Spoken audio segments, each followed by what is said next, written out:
All right, hello everyone and welcome. I'm Dr. Hosseini, and for this explainer, we're going to jump right into a huge question, one that really drove the thinkers we're looking at this week. What in the world happened to the Marxist revolution? We're going to break down the origins and the big ideas of the early Frankfurt School to get you all set for our deep dive into the reading. Now, I want to be really clear. This explainer is made specifically for all of you in my social theory course.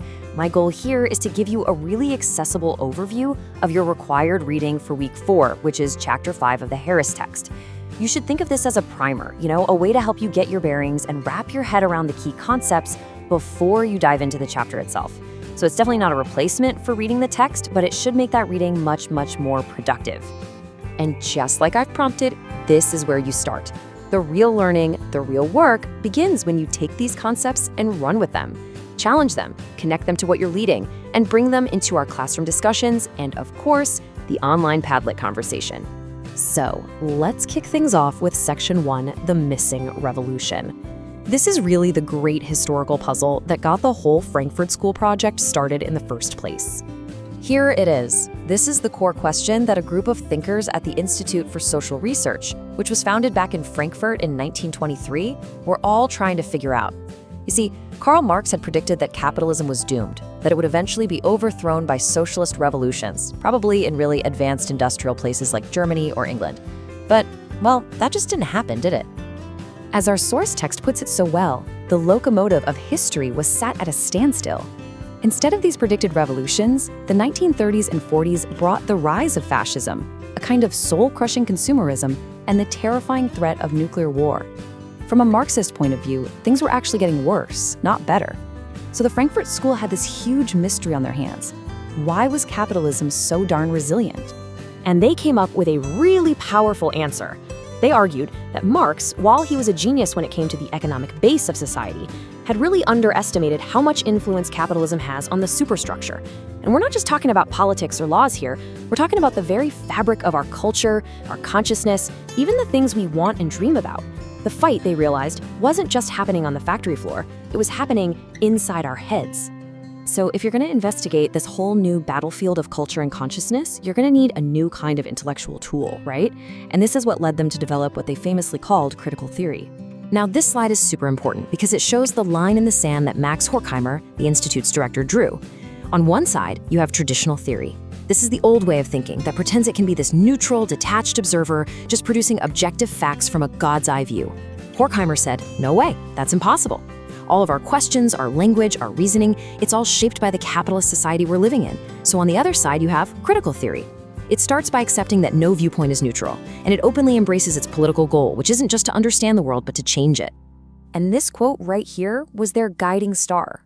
They took this famous line from Marx completely to heart. For them, social theory wasn't some abstract navel-gazing exercise. They believed the very act of doing research, of exposing the contradictions and the crazy irrational parts of society, was itself a political act. It was a tool to help destabilize a system they saw as unjust. Okay, so if capitalism is controlling our thoughts, how exactly does that work? Let's get into the nitty-gritty. Critical theory pointed to two key mechanisms, two powerful gears in what you could call the machine of consciousness. The first is a concept they borrowed from the Hungarian Marxist György Lukács.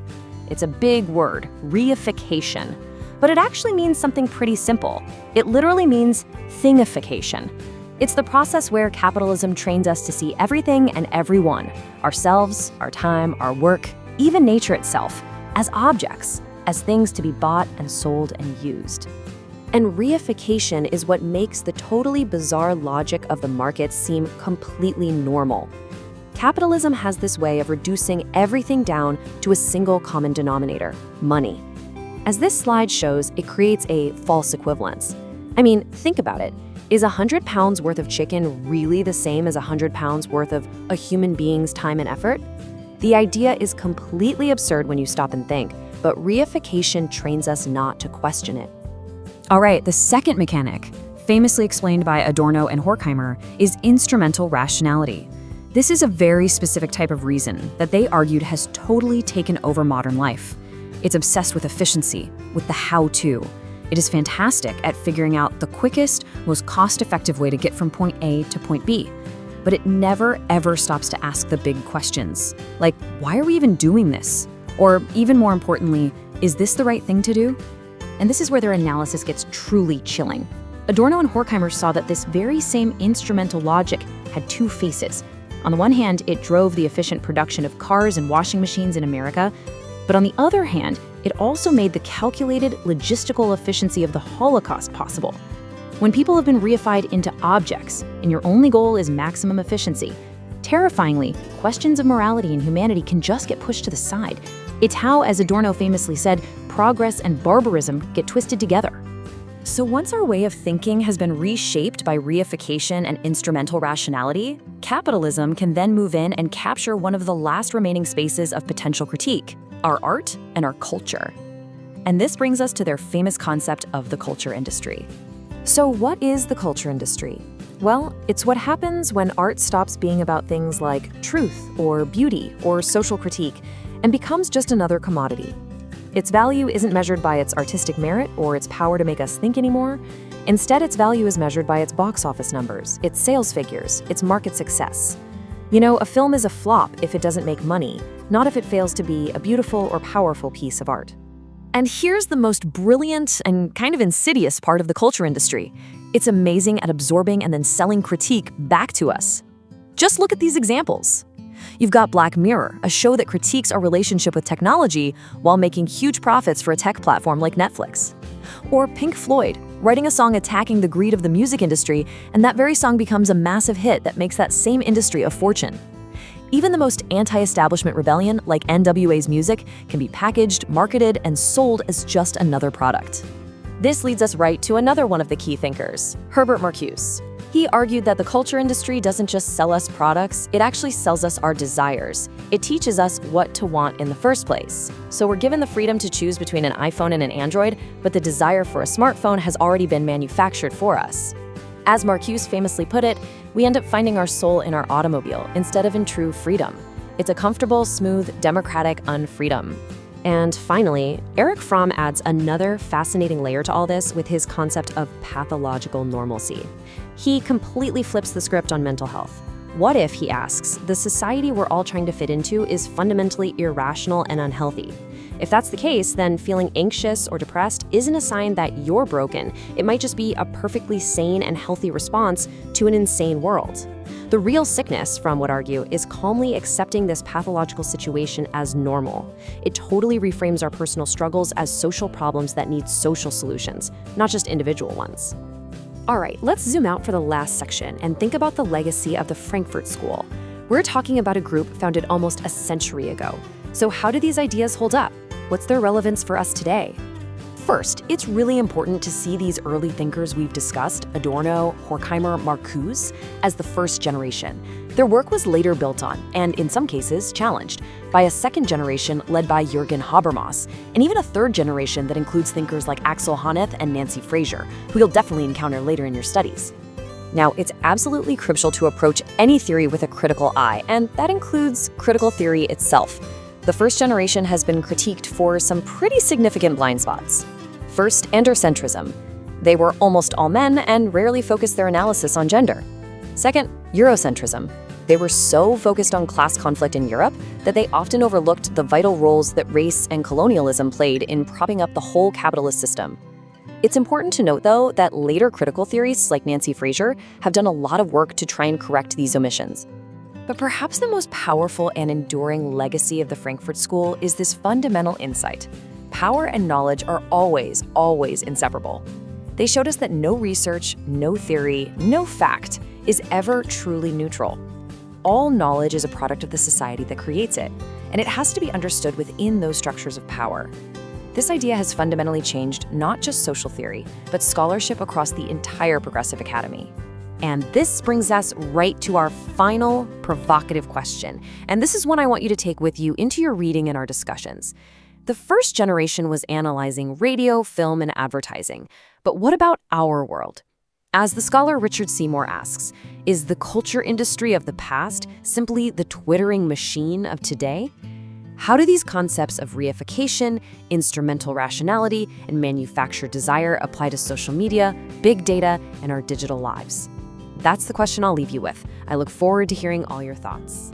So back in their day, in the 1930s, this looked like a constant barrage of simple, distracting entertainment. We're talking about forgettable Hollywood B movies, goofy radio shows every night, endless sports on the radio. It was all designed to be super easy to consume, pleasant, and most importantly, require absolutely zero critical thinking. And what was the result? Well, it was this really cozy, comfortable form of control, where people were basically lulled into complacency. They were kept so entertained that they never had the time or the energy to question the system they were living in. Okay, but if B-movies and radio shows were the opiate of the 1930s, then what in the world is our modern media landscape? I mean, let's be real. It makes the old version look like a total relic. We have leveled up in a massive way. Welcome to the Culture Industry 2.0. Just look at this evolution. It's staggering. We went from passively watching a scheduled movie to an interactive, 24/7 on-demand system that is always learning from you. The goal isn't just to sell you stuff anymore, to create a mass consumer. Today's culture industry, social media, gaming, streaming services, it's built on a foundation of data extraction. Every single click, every like, every share you make isn't just entertainment. It's a data point that feeds an algorithm whose entire purpose is to predict and then subtly shape your future behavior. One of the key thinkers, Herbert Marcuse, just nailed this idea decades ago.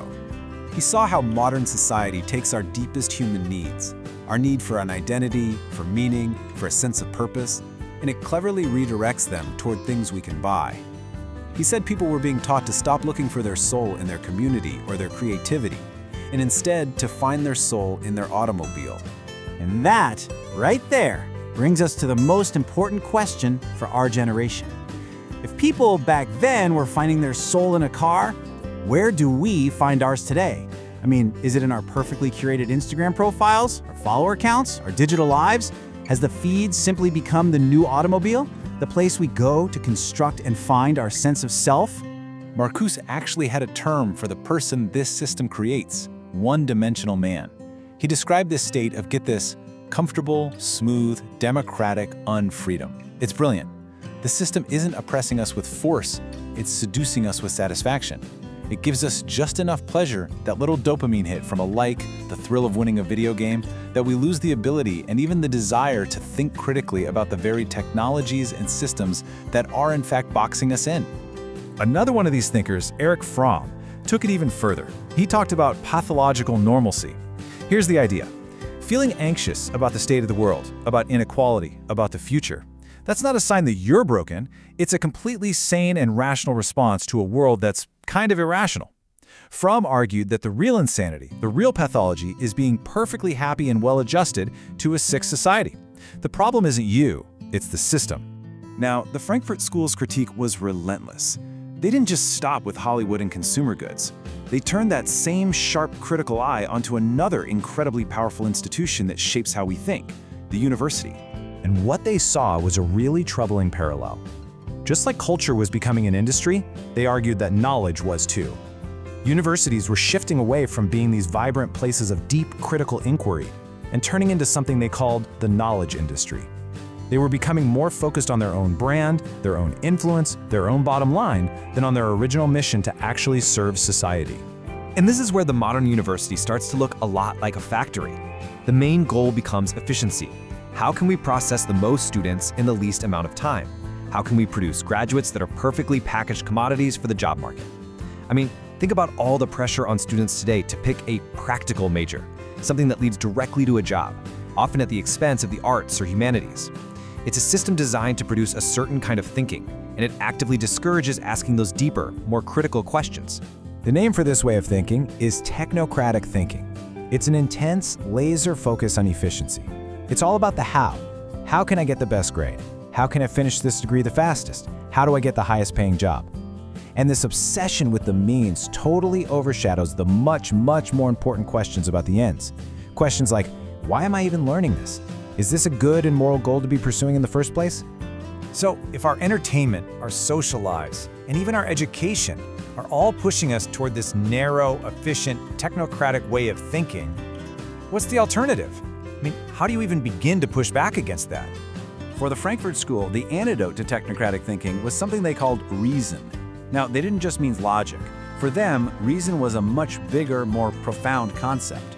It's the capacity to step back and evaluate our goals and our actions against fundamental human values, values like justice, freedom, and happiness. Reason is that little voice inside that stops asking how and has the courage to ask, wait a minute, why? All right, I'm not gonna lie. This line of thought led them to a pretty pessimistic conclusion about the future. They saw it looking a lot like what the sociologist Max Weber called an iron cage. A society so rationalized, so obsessed with efficiency, that we all become trapped in our little roles. But here's the twist. It's a really comfortable cage. It's padded with endless entertainment and all the consumer goods we could want. It's so pleasant that we actually start to love our own imprisonment. We stop even seeing the bars. But, and this is a huge but, even in that incredibly dark vision, they held on to one single flicker of hope. They never lost faith in the human capacity for reason, our unique ability as people to step outside the system, to think critically, to question the logic of pure efficiency, and to ask if this is really the world we want to live in. And that leaves us with one last big, provocative thought to chew on. In a world that is meticulously designed for efficiency, for endless scrolling, and for mindless consumption, a world that literally rewards us for being one-dimensional, maybe the most radical, most rebellious thing you can do isn't to start a protest. Maybe it's just to put down the phone, look up, and ask why.